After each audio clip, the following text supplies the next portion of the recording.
অবশ্যই খেলতে চাই, কিন্তু এটা আমাদের জাতির অবমাননার বিনিময়ে আমাদের ক্রিকেটার এবং আমাদের দর্শক, আমাদের সাংবাদিক, তাদের নিরাপত্তার বিনিময়ে, দেশের মর্যাদার বিনিময়ে আমরা বিশ্বকাপ ক্রিকেট খেলতে চাই না।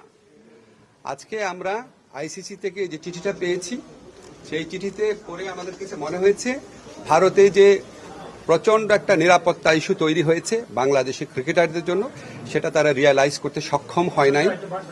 এবং আমার কাছে মনে হয়েছে এটা নিরাপত্তা ইস্যু শুধু না, এটা জাতীয় অবমাননা ইস্যু।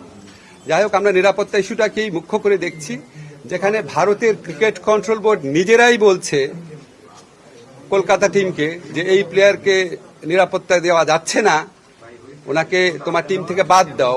এটাই তো একটা ট্যাসিড রেকগনিশন যে ভারতে নিরাপদে খেলার মতো পরিস্থিতি নাই। আমরা ভারতের যে বিগার পিকচার আছে, সাম্প্রদায়িক পরিস্থিতি, সেটা নিয়ে কিছু বলতে চাচ্ছি না, কিন্তু আমাদের ক্রিকেটারদের নিরাপত্তা, বাংলাদেশের নিরাপত্তা, বাংলাদেশের মর্যাদা, এটার প্রশ্নে আমরা কোনো আপোষ করব না। আমরা ক্রিকেট খেলতে চাই, আমরা বিশ্বকাপ খেলতে চাই, এবং এটা আমরা আরেকটা যে আয়োজক দেশ আছে শ্রীলঙ্কা, সেখানে খেলতে চাই। এই পজিশনে আমরা অনর আছি। আমরা কেন এই পজিশনে অনর আছি? আমরা আশা করি আমরা আইসিসিকে বুঝাতে সক্ষম হব, এবং আইসিসি আমাদের যুক্তিগুলো সহৃদতার সাথে নিরপেক্ষভাবে বিবেচনা করে আমরা কষ্ট করে যে অর্জনটা করেছি সেই টি-20 বিশ্বকাপে আমাদের খেলার সুযোগ করে দিবে। ধন্যবাদ। যদি আইসিসি সেটা অ্যালাউ না করে, যদি কোনো পানিশমেন্ট বা ওয়াকওভারের অপশন দেয়, পিসিবির স্ট্যান্ডটা কি হবে বা সরকারের স্ট্যান্ডটা? আমাদের প্রথম স্ট্যান্ড হচ্ছে আইসিসিকে বুঝানো। আমাদের যথেষ্ট শক্ত যুক্তি আছে, সে যথেষ্ট শক্ত যুক্তি দিয়ে আমরা আইসিসিকে বুঝাবো। আমাদের স্ট্যান্ডের মূল নীতি হচ্ছে বাংলাদেশের নিরাপত্তা, বাংলাদেশের সম্মান আর বাংলাদেশের মর্যাদার প্রশ্নে আমরা আপোষ করব না, কিন্তু আমরা অবশ্যই ক্রিকেট বিশ্বকাপ খেলতে চাই। তারপরে পরবর্তী পরিস্থিতি যা হবে সেটা নিয়ে আবার আমরা বসে আমরা সিদ্ধান্ত নিব।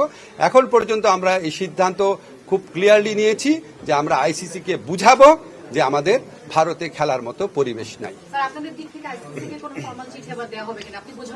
আজকে রাত্রে বা কালকে সকালের মধ্যে দেওয়া হবে।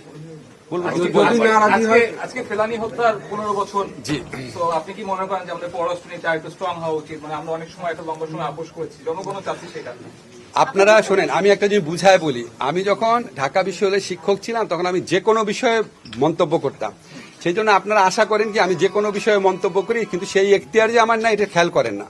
আমি একটা নির্দিষ্ট মন্ত্রণালয়ের দায়িত্বপ্রাপ্ত মন্ত্রী। আমি কি এখন অন্য মন্ত্রণালয়ের দায়িত্ব সম্পর্কে বলতে পারি? ইনশাল্লাহ আগামী 1 মাস পরে আমি আবার সিভিল সোসাইটিতে পরিণত হব, আমি ঢাকা বিশ্ববিদ্যালয়ের শিক্ষক হব, তখন যে কোনো বিষয়ে মন্তব্য চাবেন আমি দিতে পারবো। কিন্তু